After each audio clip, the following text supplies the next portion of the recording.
Andrew Allison, Head of Campaigns at Popular Conservatism. Very good afternoon. How are you? Good afternoon, Jeremy. I'm well. Are you? No, it's not you. The other one had hair. How are you?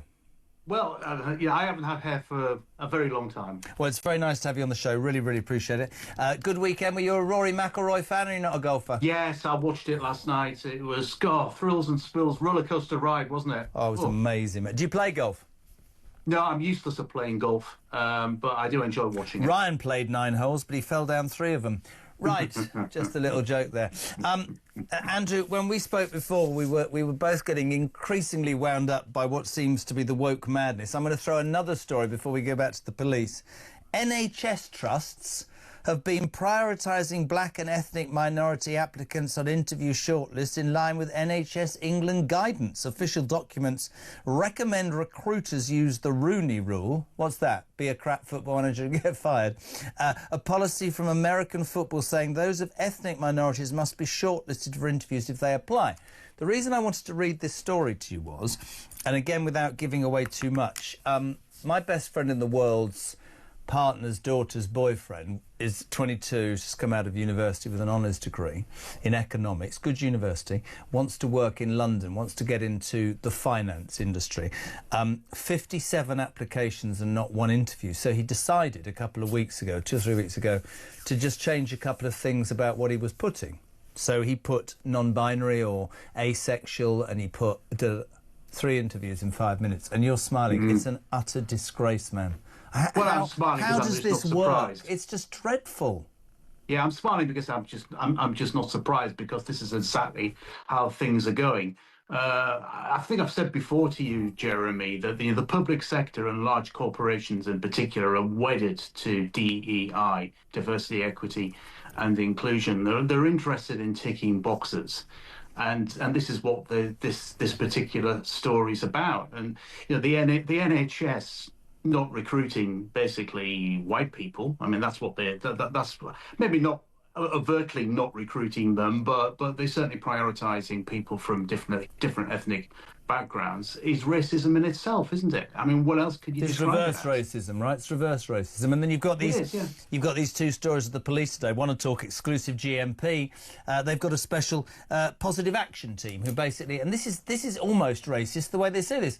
We're going to stand outside supermarkets because that's where ethnic minorities all hang around. When I read this, I thought, sorry, hold on a second, how racist does that sound? But we're going to grab people who either can't speak English or don't understand English law. We're just going to grab their names and get them to enrol and get them to join, because that apparently, Greater Manchester Police Chief Constable Stephen Watson said, positive action here extends to proactively reaching out to groups and encouraging them to join, but we have single windows. Everybody's entitled to apply at the same time. They're all put through the same process. We choose the best people. No, you don't. You patently don't, because your system is saying that you'll do it just for the sake of it. It got one particular trip, it got 40 names in a day. The bosses would say great. GMP would then hold a weekend workshop at their headquarters exclusively for ethnic minority applicants to get them ready to get the jobs.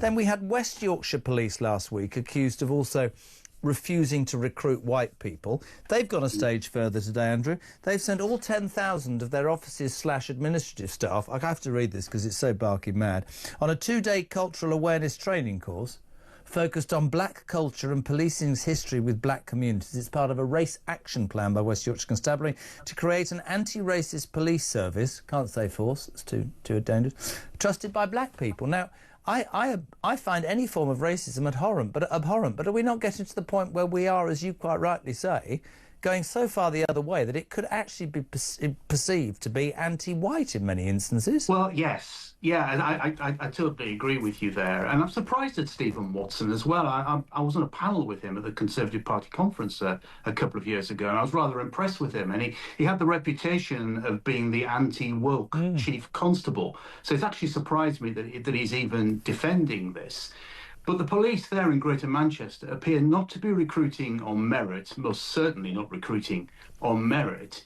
But they don't seem to be even interested in whether the people they're potentially recruiting can even do the job. I know. And that is even more dangerous, considering that they're supposed to be protecting the public. And also now, specifically at a time where, I'm not talking about social unrest, I'm talking about such high numbers of crimes that are not even investigated, let alone being sold. And all of that just leaves a terrible, nasty taste in the mouth, doesn't it?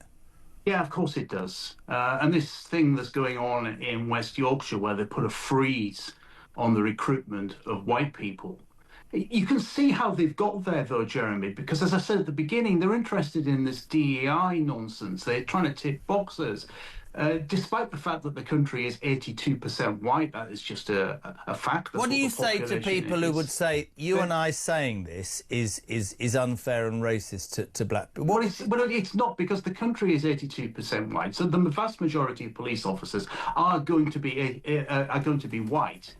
That's just a fact of life. I'm not saying that we don't want people from different ethnic minorities in the police. I think it's a perfectly good idea.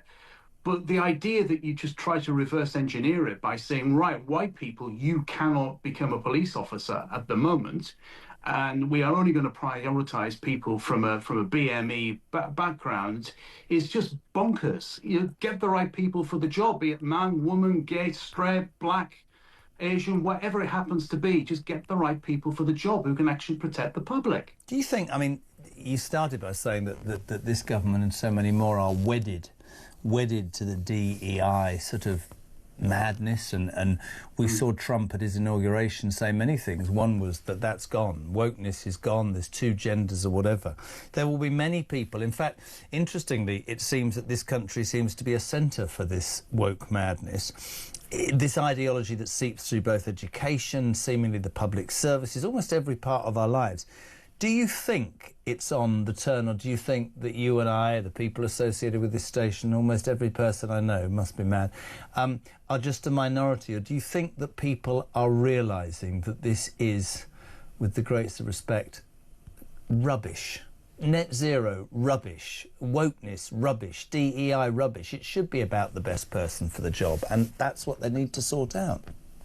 I'm optimistic, Jeremy. I genuinely do believe that this is on the turn.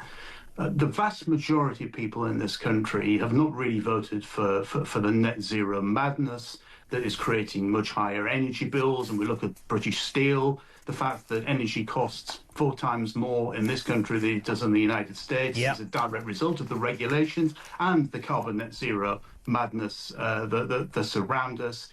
They're not in favour of all these different woke policies. They're not in favour of discriminating against white people, and nor are they in favour of discriminating against black people, people from different ethnic backgrounds.